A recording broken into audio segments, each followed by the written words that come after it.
So in chapter 434, we have a meeting between Whitebeard and Shanks. In said meeting, they discuss Blackbeard and how Ace shouldn't go after Blackbeard because he is very dangerous. This is interesting because Shanks is the one to point out the dangers of Blackbeard and pins the reason for his scar on Blackbeard, as to say, even after being in countless battles, the one to give him that famous scar was indeed Marshall D. Teach, otherwise known as Blackbeard, who was originally from Newgate's crew, the Whitebeard Pirates.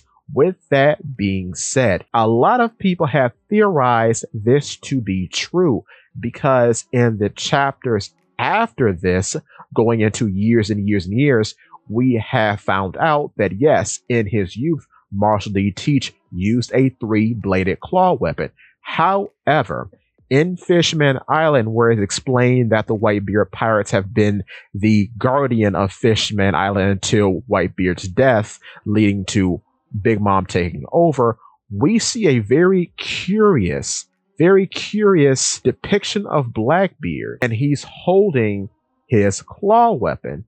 However, said claw weapon, at least how it's depicted in the anime, does not have three blades, but instead has four blades. Therefore, it's a little curious as to how this would scar Shanks, seeing as how the scar on Shanks's eye is three distinct slash marks. Then it gets even more curious when you consider the Jolly Roger of the Red Hair Pirates. The Jolly Roger of the Red Hair Pirates does feature a skull that has three slash marks going through his eye, replicating the features of the Captain Red Hair Shanks. But the reason why this is weird is because why would you have a mark of defeat as a symbol of the entirety of your organization? When you break that down, that doesn't make sense, and I've talked about this before. So I think that Shanks is actually lying about where his scar came from. So what makes this more interesting is that there has been a interesting development in the chapters leading into Elbaf and as we go through Elbaf, because we find out that one, Shanks is a twin. He is the younger brother to Figurlin Shamrock, a Holy Knight who has now become the newly appointed captain of the Holy Knights thanks to their father, Figurlin Garland, ascending to the Elder's position.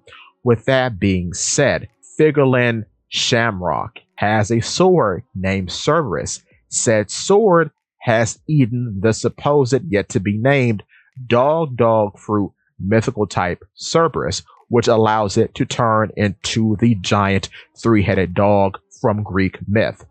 In becoming a three-headed dog, in fighting Loki, or I should just say skewering Loki for his insubordination, we find that the sword is able to replicate its blades through the three heads of the dog. So three blades come out of the dog's mouth. This then lets us know that in a very technical way, Shamrock can achieve a weapon form in which his sword has three blades on it. And that's presumably as many blades can appear because the dog has three heads. With that being said, could it be possible that Shanks fought Shamrock at some point in his history once he became an adult to, I guess, cement his freedom? And in that fight, it was Shamrock, not Blackbeard, who gave him his famous scar. This would make sense because in claiming that he is his own man and he will not bow to Shamrock or their father, he is claiming his independence, which then leads back into the Jolly Roger, because now the Jolly Roger is not a symbol of defeat, but a symbol of Shanks's independence away from his family, which goes into the themes of One Piece, because Shanks is very similar to Sanji in that way, because he went through very similar things during the Whole Cake Island arc, in which he wanted to be a man on his own with his own merits away from the evils and reputations of the Germa 66 family known as the Vinsmokes, embracing the lifestyle and teachings of his adopted father, Zeph, much like how Shanks most likely wants to embrace the teachings of his adopted father, Roger.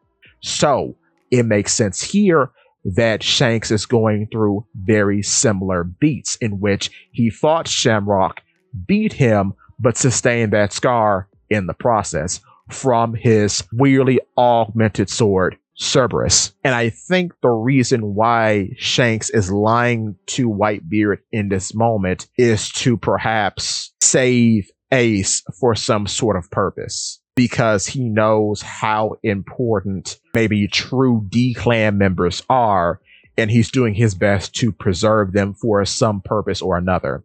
I'm not sure. Or it could be he has some loyalty to Ace because, of course, he is the son of, well, I guess Shanks' father in a way, his true father, Goldie Roger. So he's trying to look out for his nephew or his younger brother in that way. So with that being said, that's all I have for you today. Give me your thoughts and tell your friends about Paulipede Works.